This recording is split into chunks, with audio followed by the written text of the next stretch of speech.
Hello everyone, welcome back to this channel. আশা করছি আপনারা ভালো আছেন, সুস্থ আছেন এবং রেগুলারলি ইংরেজি প্র্যাকটিস করছেন। আজকের ভিডিওতে আমি আপনাদের সাথে শেয়ার করব বেশ কয়েকটা অ্যাডভান্স ইংলিশ ফ্রেজের ব্যাপারে। ইংলিশে ফ্লুয়েন্টলি কথা বলার জন্য এই ফ্রেজগুলো কিন্তু আমাদের সকলেরই জানা প্রয়োজন। তো এই প্রতিটা ফ্রেজ খুব ভালোভাবে বুঝতে হলে আপনাদের ভিডিওটা কিন্তু প্রথম থেকে শেষ পর্যন্ত দেখতে হবে। তো চলুন আর দেরি না করে আজকের ভিডিওটা শুরু করা যাক। আমাদের প্রথম ফ্রেজ হলো neat and tidy. Neat and tidy এর মানে হলো পরিষ্কার পরিচ্ছন্ন। পরিষ্কার পরিচ্ছন্ন।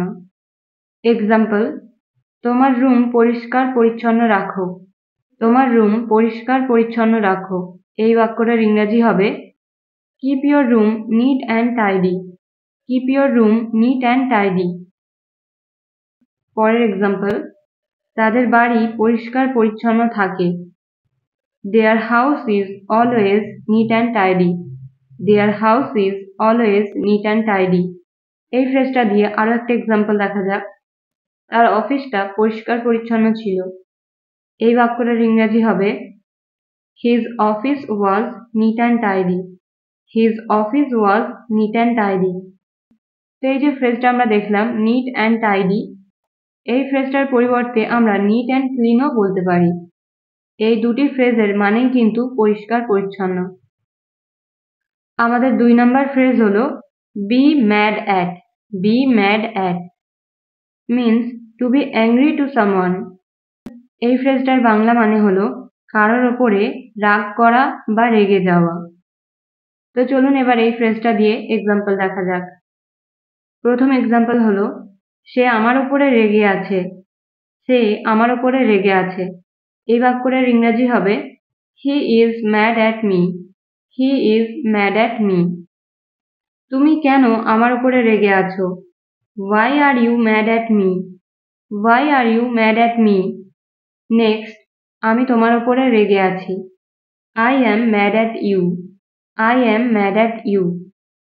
এবার আমরা দেখব 3 নাম্বার ফ্রেজ। 3 নাম্বার ফ্রেজটা হলো on and of. On and of এই ফ্রেজটার বাংলা মানে হলো মাঝে মাঝে বা কখনো কখনো। তো এই ফ্রেজটা দিয়ে এবার এক্সাম্পল দেখা যাক, তাহলে আপনারা আরো ভালোভাবে বুঝতে পারবেন। ফার্স্ট এক্সাম্পল হলো সকাল থেকে মাঝে মাঝে বৃষ্টি হচ্ছে। সকাল থেকে মাঝে মাঝে বৃষ্টি হচ্ছে। তো এই ফ্রেজটার বাংলা মানে আমরা কি দেখলাম? মাঝে মাঝে, রাইট? তো এই বাক্যটার ইংরেজি হবে it has been raining on and of since morning. It has been raining on and of since morning, right? Next example, আমি মাঝে মাঝে বা কখনো কখনো মেকআপ আর্টিস্টের কাজ করি। এই বাক্যটার ইংরেজি হবে I work on and off as a makeup artist. I work on and off as a makeup artist.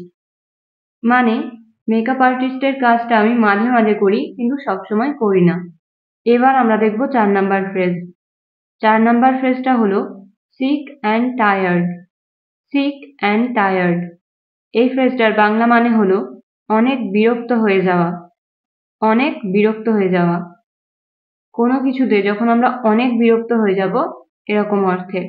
তো এবার এই ফ্রেজটা দিয়ে এক্সাম্পল দেখা যাক। প্রথম এক্সাম্পল হলো আমি এই সব কিছুতে বিরক্ত হয়ে পড়েছি। এই বাক্যটার ইংরাজি হবে I am sick and tired of it all. I am sick and tired of it all. মানে আমি এই সব কিছুতে বিরক্ত হয়ে পড়েছি। পরের এক্সাম্পল, আমি অনেক সময় ধরে কাজ করে বিরক্ত হয়ে গিয়েছি। আমি অনেক সময় ধরে কাজ করে বিরক্ত হয়ে গিয়েছি। এই বাক্যটার ইংরাজি হবে I am sick and tired of working long hours. I am sick and tired of working long hours. So obviously যখন আমরা অনেক সময় ধরে একটানা কাজ করি সেই ক্ষেত্রে কিন্তু আমরা বিরক্ত হয়েই যাই। তো এরকম বোঝাতেও আমরা কিন্তু এই ফ্রেজটা ইউজ করতে পারি। চলুন আরেকটা এক্সাম্পল দেখা যাক। আমি একই বাহানা শুনে শুনে ক্লান্ত হয়ে পড়েছি। বা আমি সেম বাহানা শুনে শুনে ক্লান্ত হয়ে পড়েছি। এই বাক্যটার ইংরাজি হবে I am sick and tired of hearing the same excuses. I am sick and tired of hearing the same excuses. তো এবার আমরা দেখব 5 নাম্বার ফ্রেজ। 5 নাম্বার ফ্রেজটা হলো far and wide. Fur and wide এই ফ্রেজটার বাংলা মানে হলো দূর দূর পর্যন্ত বা বহুদূর থেকে।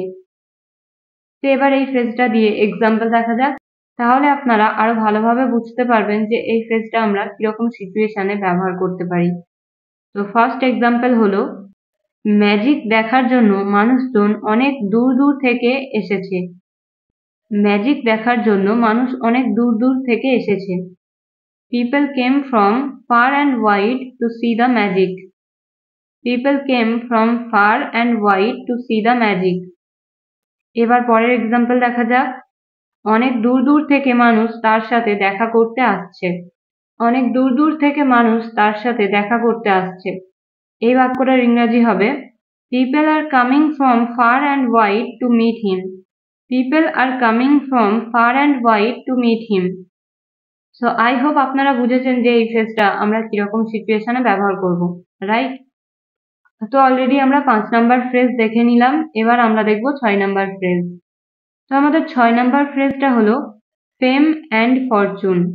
ফেম অ্যান্ড ফরচুন এই ফ্রেজটার বাংলা মানে হলো অনেক সুনাম ও সমৃদ্ধি।